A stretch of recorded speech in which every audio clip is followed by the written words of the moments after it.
너무 잘 오셨고요. 오늘은 한 인물에 대한 이야기를 조금 해보려고 합니다. 한 인물에 대한. 읽은 건 세 절인데 그 인물에 대한 해당하는 장이 엄청 많아요. 근데 놀라지 않으셔도 됩니다. 저를 아시겠죠? 저는 말이 빠르니까. 그 인물에 대한 장이 10장이건 20장이건 상관없이 전 정해진 시간에 끝낼 수 있겠죠. 오늘은 말씀을 다 읽지 않지만 한 인물의 어떤 인생 속에서 우리가 좀 고민해봐야 될 부분들을 고민해볼 겁니다. 그게 뭐냐면 신앙생활을 하다가 보면 신앙인에게 생기게 되는 착각들이 몇 개 있어요. 그걸 조금 정리하려고 합니다. 오늘은 한 인물의 삶을 통해서 신앙생활을 하다 신앙인에게 생기게 되는 착각들이 어떤 것이 있는지, 그게 어떻게 극복이 되는지 좀 고민해 보려고 합니다. 본문 읽었으니까 인물이 누군지 소개하지 않아도 될 것 같아요. 야곱이죠. 야곱은 쌍둥이로 태어났어요. 쌍둥이로 태어났는데 너무 형이 되고 싶었던 것 같아요. 그래서 형 에서의 발목을 잡고 태어나죠. 발 뒤꿈치를 잡고 태어나서 동생으로 태어나지만 끝까지 형이 되고 싶어서 형을 속여가지고 장자권을 뺏기도 하고 그다음 축복권도 뺏기도 하죠. 그럼 형이 노하죠. 장자권도 빼앗기고 축복권도 빼앗긴 게 너무 분해서 동생을 죽이려고 합니다. 에서가 야곱을 죽이려고 할 때 엄마가 그것을 볼 수가 없었어요. 그래서 엄마가 동생도 살리고 형도 그런 죄를 짓지 않도록 만들려고 동생을 다른 곳으로 보냅니다. 누구냐면 자기 누이, 자기의 오라비 외삼촌 라반의 집으로 보내요. 그곳으로 가가지고 거기서 부인도 얻고 거기서 조금 형의 화가 누그러질 때까지 있다가 돌아오도록 하렴. 슬픈 이야기 여기서부터 시작이 되죠. 야곱은 그렇게 자기 고향 집을 떠나서 다시 돌아올 때까지 엄마를 한 번도 만나지 못하죠. 갔다 왔을 때 이미 어머니 돌아가 계시니까. 그러니까 야곱은 자기 인생에서 자기가 저지른 일에 대한 대가를 분명히 지불합니다.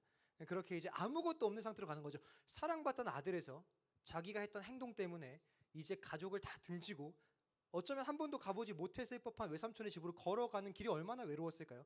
터덜터덜 가던 길에 밤이 됐겠죠. 밤이 돼서 어떤 지역에 유숙하려고 잠깐 눕습니다. 근데 집이 아니니까 이불이 있겠어요? 뭐가 있겠어요? 아무것도 없죠. 그래서 돌 베개를 베고 잡니다. 근데 그날 밤에 야곱이 인생에서 자기 스스로 하나님을 처음으로 만납니다. 그곳에서 잠을 자는데 꿈속에서 하나님을 만나죠. 그 하나님과의 만남 속에서 하나님의 약속을 경험해요. 하나님 이렇게 약속하시거든요. 야곱에게 내가 너로 큰 민족을 이룰 거야. 전 가진 게 아무것도 없는데요. 전 지금 제가 저지른 잘못 때문에 부모와 형을 떠나서 도망가듯이 외삼촌 집으로 가는데 저로 어떻게 큰 민족이 이루어지죠? 내가 약속할게. 너로 큰 민족을 이루어 줄 거야. 그리고 두 번째 약속 더 중요한 거죠. 너로 하여금 돌아오게 만들어 줄 거야. 엄청난 약속 아닙니까? 자기의 죄의 대가를 자기가 지불하는 중인데 그 모든 게 다 해결이 되고 다시 나의 고향으로 돌아오게 해주시겠다고요? 그 약속에 감격을 하죠. 그리고 눈을 떠서 야곱이 서원을 합니다. 본인도 약속을 하는 거죠. 하나님, 내가 당신을 여기서 만났습니다. 하나님 정말로 나로 하여금 큰 민족을 이루게 하시고 나로 하여금 돌아오게 하시면 내가 다시 오늘 하나님을 처음 만났던 이곳으로 와서 여기에 하나님을 향한 단을 쌓고 내가 얻게 된 수익의 10분의 1을 당신께 드릴게요. 그리고 내가 여기서 당신을 만났사오니 이곳의 이름을 베델이라 짓겠습니다. 벳엘 뭔지 아시나요? 벳엘이 합성어죠. 벳은 원래 베이트라는 히브리어고 엘은 하나님이에요. 하나님의 집이란 뜻입니다. 베이트가 집이에요. 여기서 내가 하나님을 만났으니 이곳의 이름은 하나님의 집이다라고 베델이라고 이름을 짓고 삼촌 집에 갑니다. 그곳에서 몇 년을 사느냐? 금방 돌아오게 될 줄 알았겠죠. 형의 화가 조금 누그러들고 그렇게 되다 보면 자기도 금방 돌아갈 줄 알았는데 20년을 머뭅니다. 그동안 많은 일이 바뀌죠. 거기서 와이프를 얻기도 하고 자녀를 낳기도 하고 많은 재산을 얻어서 20년을 시간을 다 보낸 다음에 고향으로 돌아오는 다시 고향으로 돌아오는 길에 출발을 합니다. 근데 고향으로 돌아오려면 넘어야 할 산이 큰 게 두 개 있었어요. 첫 번째, 외삼촌을 넘었어야 됩니다. 나중에 기회가 되면 제가 야곱이라는 인물에 대한 이야기를 좀 더 나중에 뭐 하트든 주일이든 여러분과 나눌 수 있는 기회가 있었으면 좋겠어요. 전 야곱을 너무 좋아합니다. 왜냐? 성경에 나오는 인물 중에 지극히 인간적이에요. 성경에 나오는 인물들은 좀 존경스럽고 우러러 볼 만한데 야곱은 그렇지 않습니다. 가끔 생각해보면 나보다 나쁜 사람 아니에요 생각 들 정도로 야곱이 그렇거든요. 기회가 되면 그 스토리를 다 나누고 싶은데 그 삼촌을 넘었어야 돼요. 나중에 이야기할 때가 되겠지만 삼촌이 안 보내주려고 해요. 왜요? 너무 고급 인력이잖아. 자기 딸들과 결혼했고 자기 집에서 모든 것을 줬기 때문에 자기 집에 자기 조카지만 거의 노예 같은 몸종으로 쓰고 있었거든요. 가는 게 너무 싫은 거죠. 근데 결국 넘어섭니다. 외삼촌 라반의 손으로부터 벗어나게 돼요. 두 번째 넘어야 될 산은 뭐예요? 자기를 20년 전에 죽이려고 애를 썼던 에서가 자기가 온다는 소리를 듣고 병사 400명을 끌고 나온다는 소식을 듣습니다. 에서의 화를 풀어야 되는 거죠. 라반 삼촌 넘었더니 자기가 풀어야 되는 에서가 자기를 맞이하려고 병사를 끌고 온다는 얘기 듣습니다. 근데 에서가 어떻게 해요? 오자마자 자기를 보자마자 안아주죠. 자기 인생에 넘었어야만 했던 두 가지 산을 누가 넘게 하세요? 하나님 넘게 하세요. 라반으로부터 벗어나게 하시고 또 자기가 이익이 되도록 야곱이 이익이 되도록 자기가 떠날 테니까 제가 제 걸 다 드리고 가겠습니다 이렇게 하는 것도 아니고 자기에게 이익이 되도록 삼촌을 벗어나게 해주고 돌아오는 길에 에서도 화해하게 만들어주죠. 이제 야곱의 인생의 모든 것들이 풀렸습니다. 이 모든 걱정과 문제를 하나님이 해결하신 거죠. 베델에서 만나셨던 하나님이 그때 거기서 약속하셨던 그대로 야곱을 지키기 시작합니다. 오늘 본문은 거기서부터 시작이에요. 돌아왔어요. 넘어야 될 모든 문제가 다 해결됐죠. 결혼도 했고 자녀도 생겼고 많은 재산을 가지고 이끌고 오는 길에 넘어야 될 마지막 산인 에서와도 화해했어요. 그리고 그가 어디를 가느냐? 세겜이란 땅으로 갑니다. 세겜이란 땅에 가서 그곳에 장막을 쳐요. 우리가 성경을 조금 세심하게 보면 재밌는 게 많이 생겨요. 세겜이란 지역에 장막을 쳤다는 건 뭐예요? 장막을 쳤다라는 건 그곳에 일정 기간 머물기로 결정했다는 것입니다. 야곱이 장막을 친 거죠. 집을 친 거예요. 한두 명이 아니고 수십 명, 수백 명, 자기의 종들과 자기가 가지고 있는 모든 재산들까지 자리를 핀 거니까 한 번 장막을 폈다는 거 오래 머물기로 결정을 했다라는 겁니다. 그리고 거기에 뭘 하느냐? 오늘 본문에 보면 땅도 사요. 돈 주고. 그리고 돈 주고 땅을 산 다음에 뭐 해요? 거기 제단을 쌓습니다. 20절 보시면 거기에 제단을 쌓죠. 이거 어떤 얘기죠? 장막을 쳐서 단순히 오래 머물기로 했다는 게 아니라 그곳에 땅도 사고 거기에 하나님께 예배할 제단도 지었다는 건 뭐냐면 세겜이란 땅이 야곱한테 마음에 들었다는 겁니다. 정착을 해야 되겠다. 그리고 그곳 제단의 이름을 이렇게 짓죠. 오늘 본문 20절 보면 엘엘 로헤 이스라엘. 이게 무슨 말이냐면 엘로헤 이스라엘이란 뜻이에요. 히브리어로 끊으면 엘로헤 이스라엘이란 뜻인데 이게 하나님, 그는 곧 이스라엘의 하나님이란 뜻입니다. 여기서 이스라엘이 누구예요? 야곱 바뀐 이름이에요. 이렇게 고백하는 거예요. 야곱이 하나님, 그는 나 야곱의 하나님. 여러분이 얘기한다면 자기 이름 넣는 거죠. 하나님, 그분은 곧 누구의 하나님? 나의 하나님. 굉장한 신앙 고백같이 느껴지시죠? 근데 이걸 잘 한번 생각해 봐야 됩니다. 이 이름은 방금 얘기한 그 문장은 하나님과의 웬만한 친밀함에 자신이 없으면 쓸 수 없는 이름입니다. 하나님, 그는 곧 나의 하나님, 나만의 하나님이라는 이름은요, 자기 인생에서 하나님과의 친밀함에 자신이 없으면 절대 쓸 수 없는 이름인 거예요. 야곱은 자신이 있는 거예요. 뭐랑? 하나님의 친밀함이랑. 하나님이 곧 자기 하나님이라는 건 뭐냐면 진짜 내가 하나님과 가장 친밀한 가운데 있다라는 거죠. 야곱은 자신과 하나님의 자기가 느끼는 친밀함을 이름으로 표현한 거죠. 하나님, 그는 곧 나 이스라엘의 하나님. 근데 문제는 여기부터죠. 야곱의 생각과 달리 야곱은 하나님과 그리 친밀함 중에 놓여 있지 않습니다. 그 이유를 차근차근 추격해 볼 거예요.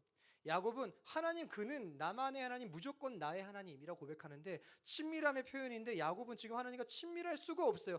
읽지 않겠지만 31장 3절을 보면 하나님이 라반 집에 있어서 외삼촌 집에 있던 야곱을 찾아와서 이제 떠나라고 해요. 가자. 내가 약속대로 너를 너의 고향으로 보내줄게. 근데 어디로 가라고 말하냐면 부엘세바로 가라고 말합니다. 너는 외삼촌 집을 떠나서 부엘세바로 가렴. 그리고 두 번째, 우리가 아까 처음에 설명했던 대로 야곱이 하나님의 약속대로 야곱을 돌아오게 만드는 것을 경험했다면 어디로 가야 돼요? 가장 먼저 가야 될 때가 어디예요? 베델로 가야죠. 베델로. 거기서 뭐 약속했어요? 하나님이 약속해 줬잖아요. 내가 너로 큰 민족을 이루어 줄게. 큰 민족이 이루어졌어요. 그리고 두 번째, 너로 하여금 고향으로 돌아오게 해줄게. 그럼 야곱이 서원했잖아요. 나로 하여금 여기 돌아오게 하시면 내가 다른 데 안 가고 베델로 와서 당신을 위한 제단을 여기에 쌓고 당신에게 내가 얻은 것이 얼마든 10분의 1을 드리겠습니다. 고백했으면 어디 가야 되는 거예요? 베델로 가야 되는 거예요. 부엘세바 갔다 베델로 가던가 베델로 갔다가 부엘세바 가야 되는 거죠. 근데 지금 어디로 갔어요? 세겜으로 갑니다. 야곱은 베델과 부엘세바로 갈 수 있었음에도 불구하고 가지 않은 거죠. 하나님은 지금까지 야곱과의 약속에 신실하셨죠. 그러나 야곱은 하나님과의 약속에 신실하지 않죠. 그런데 하나님과 야곱의 관계가 어떻게 좋을 수가 있겠습니까?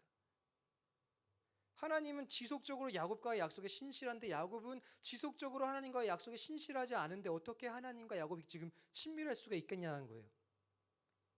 그런 상황에서 야곱이 하나님을 자신의 이름을 넣어서 하나님 곧 당신은 나만의 하나님이라고 부른 건 심각한 착각입니다. 친밀하지 않은데 친밀한 것처럼 여기고 있는 거. 아마 야곱이 그렇게 느꼈던 이유가 이거였을 거라 생각이 들어요. 스토리를 쭉 따라가 보시면 야곱이 넘어야 될 산들이 많았어요. 20년 동안 삼촌 집에 머물면서 나의 미래는 밝을까? 라는 고비가 있었을 텐데 20년 동안 자기의 인생의 밝음을 하나님이 열어주셨고 이렇게 밝아졌는데 삼촌의 손을 벗어날 수 있을까? 하나님이 벗어나게 하셨고 벗어난 뒤에 고향에 돌아가면 에서는 나를 용서할까? 라는 문제 앞에서 에서의 용서를 경험을 하죠. 그러니까 아마도 야곱은 지난날의 시간 속에서 자신의 큰 문제들을 하나님이 지속적으로 계속 해결해 오시다 보니까 정말 내가 하나님과 친하다라고 생각했던 것 같아요. 하나님이 자기 인생의 모든 일들을 풀어주잖아요. 해결해 주잖아요. 하나님이 내 인생을 도우시네. 내 인생을 인도하시네. 하나님이 내 인생을 붙잡으시네. 내 인생을 끝까지 이끌고 가시네. 그러니 하나님 나와 친하구나. 근데 야곱은 너무나 지독하게 이기적이죠. 하나님은 끊임없이 야곱과의 약속에 신실한데 자기는 하나님과의 지금의 친밀함이나 지금의 약속이나 하나님 앞에 약속을 이행하는 것에 조금도 관심이 없음에도 불구하고 나는 하나님과 친하다라고 착각하고 있죠. 야곱은 오늘 본문에서 지독히 이기적입니다. 하나님과의 맺은 약속에는 조금의 관심도 없고 오늘을 하나님 앞에서 살 생각조차 없어요. 그런데 이렇게 말하는 거죠. 하나님, 그는 곧 나의 하나님. 지난날의 하나님과의 추억 속에 사는데 지금의 친밀함은 없는 겁니다. 우리의 이야기를 좀 점검해 봐야 되겠죠. 우리의 오늘은 어떠하고 우리의 하나님과의 동행은 어떠합니까? 나는 하나님과의 약속조차 관심조차 없고 하나님이 나에게 바라시는 것이나 행위에 대해서 생각조차 없고 내가 하나님께 무언가를 해야 되는 의무나 오늘 내가 하나님 앞에 서서 해야 될 것들에 대해서 조금의 관심조차 없는데 그냥 우리 마음대로 살면서 하나님이 베푸셨던 은혜에 기대서 하나님이 여전히 내 인생 가운데 하셨던 일들이 있으니까 여전히 지금도 우리를 지키시는 하나님이라고 혹시 고백하고 있지 않습니까? 나는 오늘 그분의 약속이 있어서 조금의 관심도 없음에 불구하고 당신은 나에게 약속하셨으니 이루셔야죠 라고 이야기하고 있지는 않습니까? 우리는 오늘 그분 앞에서의 우리의 신앙의 의무나 우리가 해야 될 일들이나 우리가 그분께 드려야 될 지금에는 조금도 관심이 없는데 단순히 막연하게 하나님이 우리의 인생을 책임진다고만 말한다면 이건 말도 안 되는 이야기죠. 우리도 야곱처럼 지독히도 이기적이며 심각한 착각 가운데 있는 거죠. 오늘의 우리를 점검해 볼 필요가 있으리라 생각이 듭니다. 나는 오늘 하나님과 친밀하십니까? 다른 말로 나는 오늘 하나님과의 관계에 있어서 충실하십니까? 신실하십니까? 그분과의 약속에 있어서 그분 앞에서 내가 해야 될 일들에 있어서 나는 신실한가? 라는 질문이 우리한테 너무 필요한 거죠. 하나님과의 친밀함의 척도는 오늘입니다. 오늘. 나는 오늘 그분과 친밀한가? 우리가 지난주 금요일부터 수련회를 위한 하트 기도가 이어지고 있어요. 제가 지난주 설교를 어떻게 이어봐야 될까 고민을 많이 했어요. 전선생님 너무 귀한 설교 해주셔가지고 추억하는 신앙이었죠. 추억해야죠 하나님에 대해서. 근데 우리가 분명히 혹시나 지난주 설교를 여러분 중에 오해하거나 잘못 생각하는 분이 없으시길 바랍니다. 전사님의 이야기는 이거죠. 우리가 하나님을 추억하잖아요. 진짜 우리가 건강한 백성으로서 하나님과의 신앙을 추억한다면 하나님에 대한 추억은 지금의 친밀함으로 무조건 이어져야 됩니다. 그게 전사님 설교의 핵심 아닙니까? 하나님이 지난날에 이스라엘에게 행하셨던 추억이 내 안에 있다면 그 추억을 기반해서 뭘 보는 거예요? 지금을 보는 거죠. 지금을 보면 뭐 하는 거예요? 오늘 앞에 내가 하나님과의 친밀함에 애를 쓰게 되는 거죠. 여러분 꼭 기억하십시오. 여기서 우리가 신앙생활을 하면서 가지게 될 첫 번째 착각이 처참하게 무너집니다. 지난날의 신앙은 오늘의 우리를 보장하지 않습니다. 지난날의 하나님과의 친밀함은 오늘의 친밀함을 보장하지 않아요. 지난 시간 속에 하나님과의 추억은 오늘 나와의 하나님의 찐함을 보존하지 않습니다. 지난날의 시간이 의미를 가지려면 지금 나와의 친밀함으로 이어져야 되는 거죠. 이걸 오늘 점검해 보셨으면 좋겠어요. 야곱은 언약에 신실하지 않았습니다. 그래서 세겜이라는 땅에 가요. 세겜에 가서 어떤 일이 생기느냐 34장인데 다 보지 않을 겁니다. 세겜이란 곳에 가서 그곳에 머무는데 거기서 한 가지 사건을 경험해요. 야곱에게는 아들이 12명 그리고 딸이 1명 있었습니다. 딸이 디나라는 여인이에요. 그 딸이 세겜에 여행을 가요. 놀러 가는 거죠. 세겜이라는 동네 그 지역에 놀러를 가는 거예요. 놀러 갔는데 그 세겜을 다스리는 하몰이라는 족장이 있습니다. 그곳의 왕이에요. 근데 그 하몰이라는 왕의 아들이 있어요. 그 아들이 이름이 세겜입니다. 대단한 권력을 가진 거죠. 땅 이름이 세겜인데 자기 이름도 세겜이야. 그러니까 세겜은 거기서 왕입니다. 근데 그 세겜이라는 사람이 그 디나가 마음에 들었던 것 같아요. 그 디나에게 성적인 폭행을 가해요. 이거 재밌죠? 야곱은 이방인의 민족 가운데 자기 딸을 보내는데 조금의 보호자도 붙이질 않아요. 야곱은 디나를 사랑하지 않았던 것 같아요. 이렇게 얘기하면 좀 곤란할 수 있습니다. 제가 천국 가서 야곱 만났는데 야곱이 저한테 와가지고 야, 내가 디나 사랑했는데도 8월 18일 날 설교할 때 이렇게 말했더라. 이렇게 얘기하면 안 되니까. 사랑했을 거예요. 사랑했을 텐데 그렇게 큰 관심이 지금 없었을지도 모르겠습니다. 외동딸이잖아요. 12명 중에 1명. 외동딸을 보내는데 그 누구의 보호자도 붙이지 않아요. 그리고 그곳에 가가지고 그곳의 왕과 같은 권력을 가진 사람에게 좋지 못한 일을 당하는 거죠. 그럼 생각해 볼까요? 가족이나 우리 주변에 그런 일을 당하면 정신이 온전할까요? 그럴 수가 없어요. 가족이 아니라 아는 사람만 그런 일을 당해도 소리 벌벌벌 떨릴 거죠. 근데 야곱은 지극히 정상입니다. 자기 딸이 그런 일을 당하고 왔는데 지극히 판단력이 정상이에요. 놀랍게도 야곱의 정신이 정상입니다. 매우 침착하게 대응을 해요. 이렇게 얘기하죠. 그것에 대해서 조금의 조치도 하지 않습니다. 그러니 아들들이 분노하기 시작해요. 아빠가 아무 일도 하지 않으니까 아들들이 분노를 하기 시작하는 거죠. 그때 세겜족이 찾아옵니다. 찾아와서 이렇게 말을 해요. 디나를 우리에게 주시오. 결혼하자. 세겜이랑. 그럼 너네한테 이득이 될 거야. 폭력을 가한 건 그들인데 자기들이 머물고 있는 자기들의 세력이 강한 땅이니까 그걸 가지고 압박을 하는 거죠. 거기에 대해서 야곱이 조금도 반응을 하지 못합니다. 근데 아들들이 그 결혼을 교묘하게 사용하기 시작해요. 여기서 재밌는 게 뭔지 압니까? 세겜은 이방이고, 예를 들면 야곱의 가족은 하나님의 백성인데 야곱의 자녀들, 하나님의 백성들이 문제를 해결하는 방식이 세겜족과 다를 게 하나도 없어요. 하나님의 백성에게 주어진 성스럽고 거룩한 백성됨의 징표가 있어요. 그게 뭐냐면 할례라는 겁니다. 할례라는 것이 있는데 그걸 세겜족에게 제안을 해요. 그래?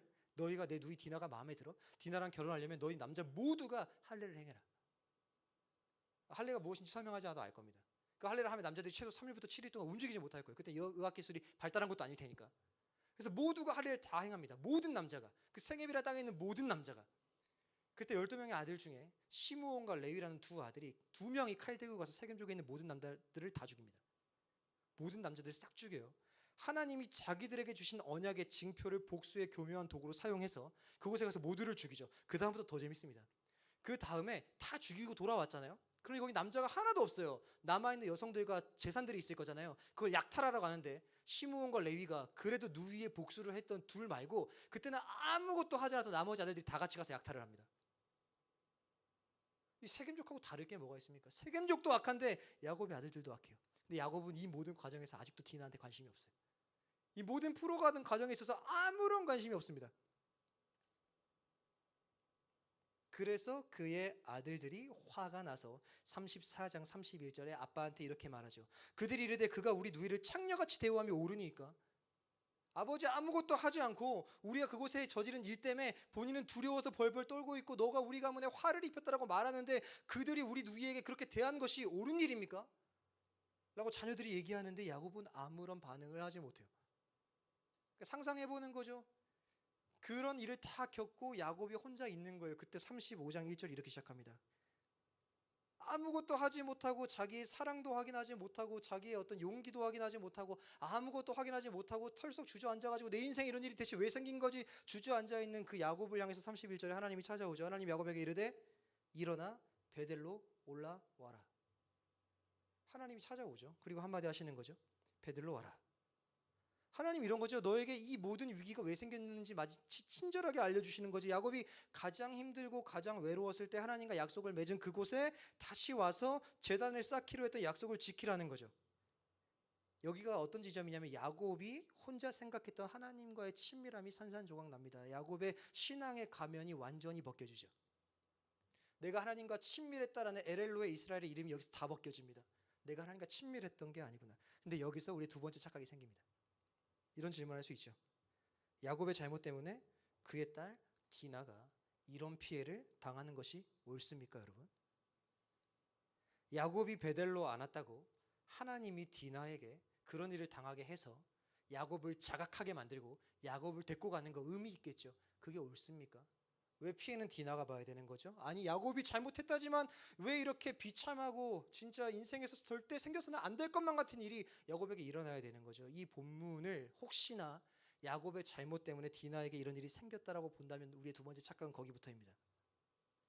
혹은 우리가 하나님과 너무 멀어지면 하나님이 우리를 돌이키고자 우리에게 가혹한 일을 행한다라고 생각한다면 착각이에요. 이렇게 정의하셔야 됩니다. 야곱에게 디나에게 이런 일이 생기는 건 길게 설명할 수 없으니까 인간이 가지고 있는 자유의지에 대한 선택과 세상의 악함이 만나서 그냥 생겨나는 일일 수도 있어요. 늘 하나님은요 우리의 잘못을 깨닫게 하도록 하기 위해서 우리에게 고난을 주시거나 고통의 문제를 주시는 분은 아닙니다. 제가 옛날에 고난의 문제를 겪게 되는 몇 가지 이유가 있다고 말씀을 드렸죠. 하나님이 돌이키려고 하게 될 때도 있죠. 하지만 세상의 악함 때문일 수도 있습니다. 이런 건 그런 거예요. 세상의 악함 때문이겠죠. 하나님이 어떻게 한 사람을 돌이키고자 이렇게 비참한 일을 행하실 수가 있겠습니까? 근데 여기서 주목해 봐야 돼. 이 착각을 무너뜨리고 하나님은 우리를 돌이키시려고 만든다면 우리에게 어떤 일이든 자행하실 것이다 라는 착각이 혹시 우리 안에 있다면 이 착각이 깊어지면 이렇게 되는 거죠. 돌아오는 수요일 날 수련회를 가는데 수련회 안 갔는데 무슨 일이 생겼는데 하나님 내가 수련회 안 가가지고 이런 일이 생기게 만드신 건가? 이 착각이라고요. 그렇지 않더라고요. 이거 어떻게 해석해야 되느냐? 하나님의 자녀의 연약함을 빌미로 원수가 강하게 넘어뜨리는 겁니다. 많은 사람들이 이런 일에 당하죠. 하나님의 자녀의 연약함이 여실히 드러나죠. 근데 우리는 이렇게 생각하죠. 그 연약함을 돌이키려고 하나님이 무슨 일을 자행하신다라고 생각하시죠. 예레미야 책을 보면 그럴 때도 있어요. 하지만 늘 그런 건 아닙니다. 우리의 연약함 때문에 그 틈을 비집고 들어와서 뭐 하는 거예요? 사탄이 우리의 원수가 세상의 악함이라든지 우리 안에 잘못된 판단이라든지 우리 안에 잘못된 죄성을 교묘하게 이용해서 우리를 강력하게 공격하는 거죠. 우리의 두 번째 착각 여기서 무너뜨리셔야 됩니다. 우리에게 일어나는 모든 일들 다 하나님이 자행하는 일들이 아닙니다. 여러분이 무언가 의무를 다하지 않았다고 책임을 다하지 않았다고 하나님 우리에게 부정적인 일을 행하시는가? 그런 분은 아니에요. 원수가 우리와 하나님과의 벌어져 버린 틈새를 비집고 들어와서 세상의 악함이나 우리의 죄성을 가지고 교묘하게 사용해서 우리를 강력하게 공격하는 겁니다. 이 이야기가 우리 어디로 몰아가는지 아십니까? 그러니 우리는 하나님과 친밀해야 되는 거예요. 하나님과 친밀함으로 끌고 가는 거죠. 오히려 우리가 이런 일이 생기면 하나님 내게 왜 이러시지? 라는 생각을 하는데 아니죠. 우리가 하나님과의 벌어진 그 틈새를 가지고 원수가 교묘하게 찾아와서 우리로 하여금 하나님을 왜곡하게 만드는구나. 결국 그 착각을 넘어설 수 있는 건 뭐냐? 하나님과의 친밀함이죠. 여기로 성경은 우리를 끌고 가는 겁니다. 말씀을 정리하면 마지막 세 번째 얘기를 좀 할게요. 세 번째 착각이 있었어요. 그리고 베델로 올라갑니다. 하나님이 탈출구를 제안하죠. 여기서부터 은혜죠. 아까 얘기한 대로 하나님이 야곱을 돌이키려고 그 일을 자행하신 게 아니고 원수가 빌미를 그 틈을 비집고 들어와서 야곱의 가문과 야곱의 이야기를 완전히 무너뜨리려 할 때 하나님이 탈출구로 우리를 제안하시는 거죠. 우리의 연약함 때문에 세상의 악함 때문에 발생한 그곳에서도 하나님이 선을 만들어 가시는 거죠. 그게 뭐예요? 베델로 올라오라. 베델로 올라와서 제단을 쌓아라. 베델이 어떤 곳이죠? 가장 힘들 때, 가장 외로울 때, 아무것도 없을 때, 자기 미래가 보장받지 않는 그 순간에 하나님을 만났던 곳, 그 하나님께 약속했던 곳이 베델 아닙니까? 돌아오래요. 35장의 내용 그 내용입니다. 앞부분이 돌아갑니다. 돌아가는 야곱의 모습이 사뭇 이전과는 달라요. 이전에는 자기 가문에서 힘이 하나도 없어요. 와이프들이 하자는 대로 다 하고 자녀가 소리 지르면 아무것도 못하고. 근데 이때 처음으로 가장의 역할을 합니다. 다 모여봐. 우리가 일어나서 베델로 가자. 우리가 가지고 있는 모든 금부치 같은 것들, 우리가 가지고 있는 모든 것들을 이 땅에 묻고 우리는 그곳으로 간다. 지금과는 사뭇 다른 모습을 보여주죠. 그때 가족 모두가 한 명도 빠짐없이 야곱의 이야기에 순종을 합니다. 그 결과 하나님이 그 많은 원수들이 지금 조금 전에 세겜적으로 완전 멸망시켰으니까 야곱의 가문을 공격하려고 그 많은 환란이 펼쳐질 그 상황에서 안전하게 베델까지 돌아오는 길을 인도하십니다. 여기서 세 번째 착각이 시작이 되죠. 옛날에 제 설교를 들었으면 기억나실 수도 있습니다. 그렇게 마무리를 좀 하려고 했었어요. 야곱의 인생을 지금까지 봤을 때 그렇게 돌아간 베델에는 하나님이 계십니까? 기억납니까? 제가 이렇게 질문했었는데 하나님을 만났고 하나님께 약속했고 20년 동안 가서 살다가 하나님이 많은 것을, 아니 많은 게 아니죠, 모든 것을 가장 이상적으로 만들어 주셔서 화해도 시켜주시고 라반도 벗어나게 하시고 많은 것들을 얻어서 고향으로 돌아오게 하셨는데 거기에 대해서 그가 베델로 가지 않고 브엘세바로도 가지 않고 세겜이란 곳에 가서 자기를 위해서 집을 짓고 거기에 제단을 쌓고 자기의 친밀함에 대한 착각 때문에 하나님, 당신은 나만의 하나님입니다 고백하고 거기서 살다가 자기 딸에게 그런 일 당하고 그런 일 당했는데 아무것도 하지 못하고 가족 모두가 자기에 대한 신뢰를 저버리고 아무도 자기를 믿지 못하고 처참하게 무너져서 할 수 있는 게 아무것도 없을 때 하나님 찾아와서 야곱아, 너 그럴 줄 알았다. 야곱으로 와라. 야곱으로 오면 안 되죠. 베델로 와라. 라고 말해서 갈 때 우리의 머릿속에 와, 베델에 가면 하나님 계시겠지라고 생각합니까? 계시겠죠? 그래야 성경이 되겠죠? 착각입니다, 여러분. 세 번째 착각이죠. 왜 하나님은 늘 거기 계셔야 됩니까? 이게 착각입니다. 왜 우리 하나님은 여러분과 저의 관계 속에서 언약 사이에서 왜 하나님은 늘 손해보는 자리에 서야 됩니까? 우린 살고 싶은 대로 살다가 하나님과 약속 등지고 하나님의 오늘의 친밀함 따위 상관없고 지난날 날 보호하셨던 하나님에 대한 약속 때문에 하나님 지금도 내 하나님이시죠? 이렇게 살다가 어느덧 문득 깨달아가지고 돌아간 그 자리에 하나님은 왜 무조건 계셔야 됩니까? 하나님은 왜 우리와 설 때 늘 손해보는 자리에 서야만 합니까? 우리는 늘 하나님이 원하시는 자리에 서지 않고 하나님이 요구하시는 일을 하지 않고 하나님이 원하시는 약속을 조금도 지키지 않는데 하나님은 늘 왜 그곳에 계셔야 하고 우리를 기다려줘야만 하고 우리와 약속을 늘 신실하게 지켜주셔야만 합니까? 여러분이 혹시나 하나님이라면 그래야지라고 생각했던 거 착각입니다. 이게 세 번째 착각이죠. 성경은 우리 철저한 착각들을 무너뜨리죠. 말씀을 좀 정리해 볼까요? 근데 결론은 그거죠. 그곳에 하나님이 계세요, 안 계세요? 계시죠. 35장 7절이죠. 거기 가요. 거기에 가서 야곱이 이렇게 이름을 짓죠. 거기 이름을 엘베델이라고 지어요. 베델에 가서 하나님을 만나서 엘베델이라고 지어요. 엘베델 뜻이 뭔지 기억나시죠? 베델이 뭐예요? 하나님의 집. 엘베델은 뭐예요? 하나님의 집의 하나님. 야곱이 깨달은 건 뭐죠? 하나님의 집에 20년도 더 된 시간 동안 그분과의 약속 따윈 여실히 다 잊어버리고 그분과의 약속이 뭡니까? 그분 존재 자체를 잊어버리고 그냥 살다가 이제 삶의 자리에서 사단이 그 빌미와 그 틈새를 비집고 들어와가지고 내 삶을 칠 때에 그때조차 베델로 가야 되는 걸 생각하지 못하고 가만히 있다가 하나님이 이제라도 베델로 올래라는 그 한마디 듣고 일어나서 걸어간 그곳에 누가 있어요? 하나님이 계세요. 그러니 가서 뭘 발견한 거예요? 그렇게 나는 약속을 가볍게 여기고 살다가 하나님의 집에 왔더니 그곳에 하나님이 계시더라. 저 말씀을 정리하면서 이런 생각을 좀 했습니다. 착각이 여실하게 우리 안에 발견이 되어지죠. 지난날에 하나님과의 친밀함이 지금을 보장한다. 착각입니다. 우리를 돌이키고자 하나님은 우리 가운데 어떤 문제가 생기시도록 만드신다. 착각입니다. 몇 번이고 하나님을 등져도 하나님을 다시 찾아가 하나님 늘 그곳에 계셔야만 한다. 착각입니다. 제가 검색을 해봤어요. 착각의 반대말 이렇게 안 나오더라고요.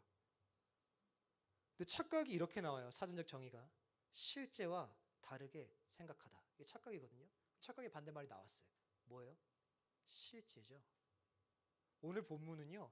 착각을 다 무너뜨리고 성경 곳곳에서 발견할 수 있는 유일한 실제 하나를 부각시켜 줍니다. 우리가 가지는 신앙의 착각은 다 무너뜨리는데 그 안에 있는 실제, 사실, 진리, 진실이 뭔지 보여줘요. 수많은 신앙의 착각 속에 유일한 실제가 뭡니까? 그곳에 하나님이 계시는 거죠. 이게 실제입니다, 여러분. 이거 기억하셔야 돼요. 성경이 우리에게 변하지 않고 서 있었던 실제 하나를 보여주는 거죠. 수많은 착각이 내 신앙을 덮고 얼룩져서 착각 속에 살다 보니 진짜 실제가 뭔지 모르도록 우리가 혼란스러운 삶을 살다가 그 착각이 다 무너지니까 실제 하나가 딱 서 있는 거죠. 그 실제가 뭐예요? 엘베델, 하나님이 그곳에 여전히 계시더라. 야곱의 인생 속에 처음으로 하나님을 만났던 그 자리에, 지난날에 내 마음에 복음이 흥했던 그곳에, 여전히 그곳에 가면 하나님이 계실까? 그곳에 가면 진짜 해결될까? 의심하며 바라보며 걸어갔던 그 자리에 하나님이 계시죠. 그게 성경이 말하는 실제입니다. 사랑하는 야베스 청년 여러분, 우리 안에 오늘 이 밤이 이것을 좀 고민해보는 시간 되기를 소원합니다. 우리 안에 신앙의 착각들이 있었을 수 있어요. 한번 점검해 보십시오. 그다음 무너뜨려 보세요. 그게 다 무너지면 우리 안에 선명하게 드러난 실제가 있을 겁니다. 그 실제는 뭐냐면 우리가 어디서 무엇을 어떻게 어떤 삶을 어떤 모양으로 어떤 결과를 겪고 있건 겪게 되건 겪어왔건 상관없이 하나님은 늘 그곳에 계십니다. 진짜 신앙이라는 건 무엇이냐면 착각 속에 살다가 어느 날 문득 하나님의 강력한 혹은 사소한 아주 세밀한 그 음성 하나가 우리를 찾아와서 다시 고개 들어서 하나님이 그곳에 계실까라고 고개를 한번 살짝 들어 바라봤던 그 자리에 하나님이 계심을 보고 다시 만나고 다시 일어서서 삶을 살아보고자 결단하게 되는 것, 이게 신앙의 이야기임을 기억하셔서 오늘 이 밤이 우리에게 그 일을 만들어내는 밤이 되기를 간절히 소원합니다. 함께 일어나서 찬양합시다. 우리 같이 일어나서 찬양하고 기도의 자리에 나아갔으면 좋겠습니다.